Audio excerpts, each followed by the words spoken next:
За сайн байцгаана уу, намайг Сайн Баяр гэдэг. Мэдээлэл технологийн салбарт 9 жил ажилласан туршлагатай.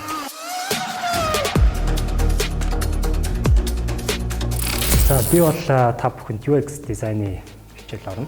Хийжсэн томоохон төслүүд гэх юм бол олон улсын финтек төсөл дээр ажилласан байна. Мөн Монголын томоохон банкны аппликейшн UX assessment мөн бусад төслүүдийн төслийн менежмент дээр ажилласан туршлагатай. Бүх зүйл ер нь технологитой хосолж байна те. Финтек, эдтек. Тэгэнгүүт заавал хөгжүүлэгч болохгүй ч гэсэн ер нь ингээс хойр мэдлэг нь бол цаашаа ялч салбарт ажилласан хэрэг болно.